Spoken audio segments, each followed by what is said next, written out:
Hello, everybody! Welcome to another episode of Coming Up Milhouse. Today, we are here to talk about Season 3, Episode 10.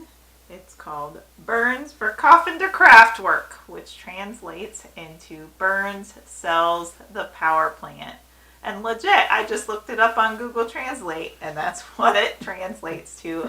So that's pretty much what the episode is about, but I will have George give you a little synopsis. Yeah, there's not much more. The title kind of says it all, but they sell the power plant to the Germans, Mr. Burns does, and as a result, Homer is under more scrutiny by the Germans, and they realize pretty quickly that he's not the best employee, and some things happen to Homer, and that's the main crux going on here. Another episode where Homer gets a little bit of a ringer thrown at him. So what are you saying?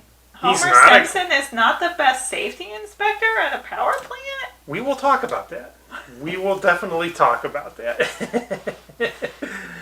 Alright, so do you want to start us off with one of your favorite lines? You go first. Me go first? Uh-huh. Alright. So there is a scene early on where Smithers gets a wind of a price that Burns wouldn't sell it. Well, Smithers thinks to himself, I don't think Mr. Burns would sell the plant for $100 million. He comes up with this wild, crazy number. And he says that to Homer. Homer overhears it. And he goes to Moe's, and the Germans that are going to buy the power plant are there drinking. And they find out that Homer works there and try to get some inside information. So Homer repeats that number to him. $100 million he won't sell. It's going to cost that. And so the Germans open up a briefcase and they thumb through all this money. And one says, "Don't worry, we still have enough money left to buy the Cleveland Browns." And us being from Northeast Ohio, it's in my book for my quote too, so I'll pick another one. You can go with that because it's okay. Us being from Northeast Ohio, you have to go with the Cleveland Browns. The Cleveland Browns. So it's funny that they got enough money in that suitcase, that briefcase, to spend $100 million on the plant and buy the Browns. That's too good. No, it struck me as humorous as well, obviously, because I wrote it down in my notebook. So I will go with, because I wrote down several quotes, as I usually do. I will go with later, and toward the end of the episode, Mr. Burns goes into this blue-collar bar, which happens to be Moe's, and he walks in, and he never remembers who Homer is. For as many years as Homer works at the power plant. But he goes in and hey barkeep, I'd like to buy my friend and I here a beverage, and Homer pushes him away and gets angry with him, and then they have a little bit of back and forth, and Homer says, "Does your money ever hug you when you get home? Does it tell you it loves you?" So it was just a jab, and Burns is sad about that because, no, obviously, his money doesn't hug him. No. It doesn't tell him. But it does make him happy, because that was the first question Homer asked. Does it make you happy? Well, yes. Well, yes. Oh, well, does it hug you at night? Well, no. So I went with that one. Awesome. What's your second quote? Alright, so my second quote goes back to what we were saying earlier about Homer maybe not being the best safety inspector. And so when the Germans come in, Homer's pretty convinced he's going to get fired, so he's at home with Marge and he's fretting, and Marge is trying to talk him down, as she usually does in these episodes, and she's like, "Oh, we'll pay the bills." And Homer says, "It's not the money. My job is my identity. If I'm not a safety what's-a-majigger, I'm nothing." So the fact that he doesn't even know what to call himself. He's probably not the best safety whatchamajigger if he doesn't actually know the title. It's true. That's why I said we will be coming back to that, because I knew my quote came back to that. Good point. My second quote I'm going to go with, at the end of the episode, Mr. Burns decides that he just doesn't want to have the Germans be in charge of the power plant any longer. And so he comes back and he reclaims the power plant as his own. And they had made his office into a daycare earlier in the episode. And so he walks into his office and he yells at all these little toddlers that are just toddling around and sleeping at nap time.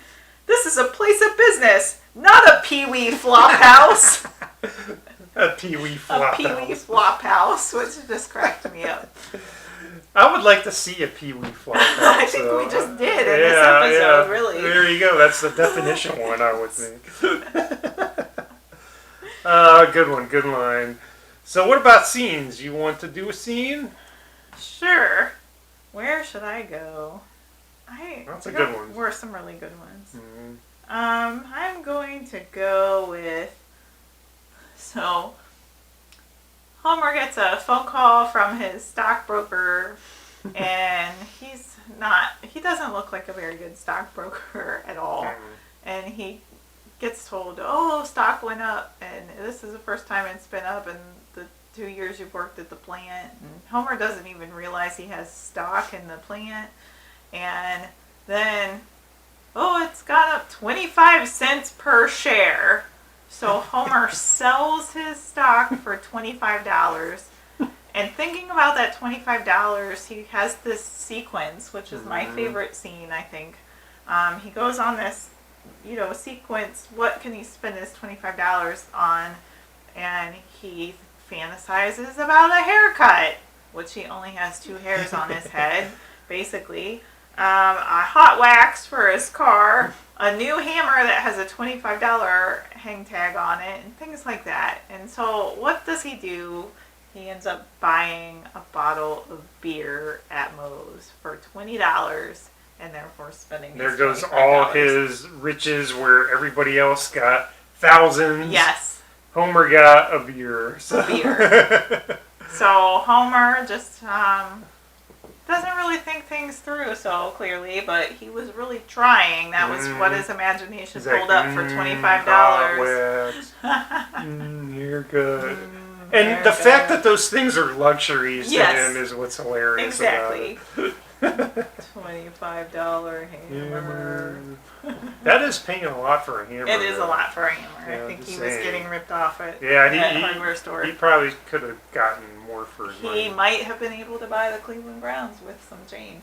Nowadays, sure. They might have been able to get it for $25. That was a little rude of me, Northeast Ohioans, but... Hey, sorry, Browns fans. What are you going to do? Alright, so my scene... There were so many great scenes with the plot about the Germans and Homer, but I just picked one that had nothing to do with the plot, and I just was in a mood for Itchy and Scratchy, and we had a great Itchy and Scratchy interlude in the episode, and so Scratchy's up against a post, and Itchy takes a nail and drives it through his head, and then hangs a picture of the two of them on his head with that nail. And I just thought it was funny, and we haven't talked about Itchy and Scratchy a whole lot, so I'm giving them my love for the scene this week. Good.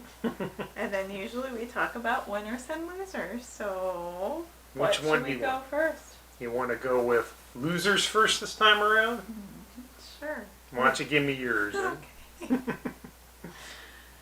So, definitely every episode there are some very obvious winners and losers. But my loser today that I chose is not very obvious.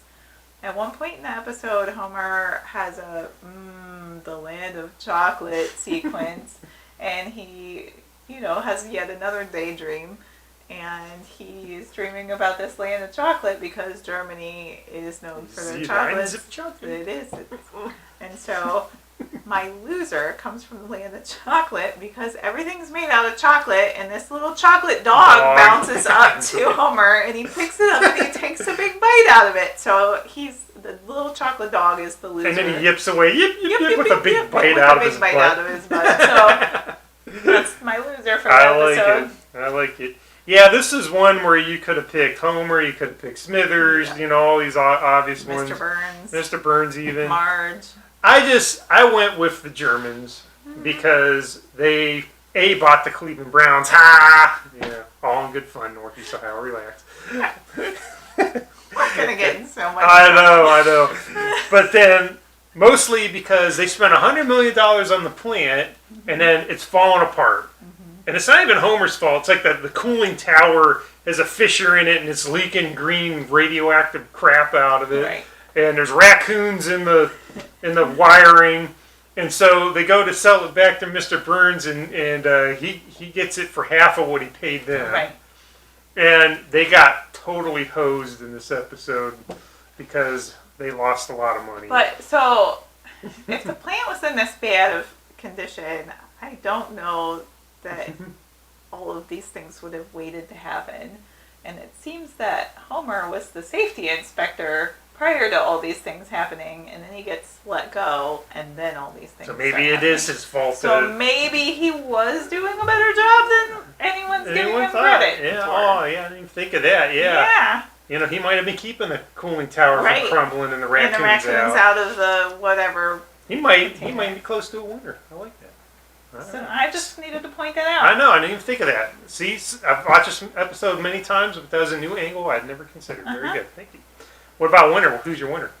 I'm going to go with Smithers, which is a really odd winner because he could be considered a loser in this episode as well. But I'm choosing him for a winner because just opening at the beginning, he's he's always doing nice things for Mr. Burns. He's definitely cares about Mr. Burns a lot.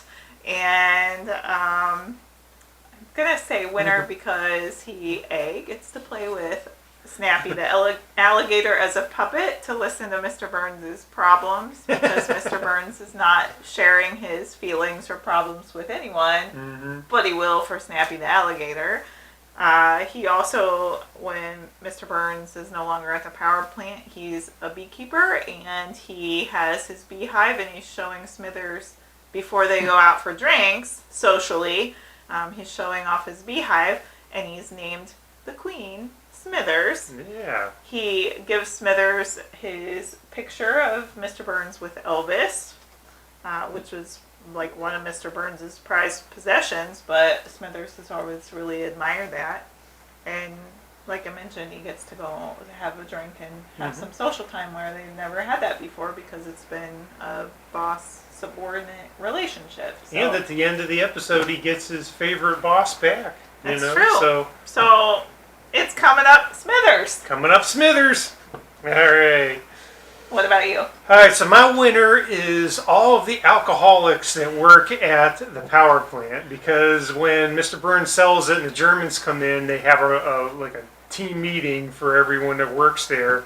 And the German, they got to talk to him, Horst, I guess his name, and he's like, how many alcoholics do we have? And some are like, oh, he's like, you will receive 6 weeks at our drying up facility in Hawaii. Then you will return at full pay. So hey they man, get to go to Hawaii. They all got 6 weeks. First of all, they must have got the money from the stocks. So they got that, and now they get to go to Hawaii and dry out for 6 weeks, and then come back and keep their jobs. I mean, maybe they'll turn their lives around. Who knows, man? Let's go with that. That's a good one. All right. Yes, that is our episode titled Burns Verkaufan der Kraftwerk. Good one. I'm not even going to try a German accent. You would never watch this episode or any other episode again. So you're winners. Yeah. You're all winners. You're all winners because of that. Because George just heard me try poorly to do a German accent. But you did pronounce it. I'm very proud of you for tried. that. All right. So as always, feel free to make comments. Share your favorite quotes, winners and losers, favorite scenes down in the comments below. And over here, we have a subscribe button. Feel free to subscribe us. You can click on the notifications and get notified whenever we post a new episode, which we do these weekly. So that's our episode for this week. We will be back to you next week very soon. And until the next time, Jiminy Jokers!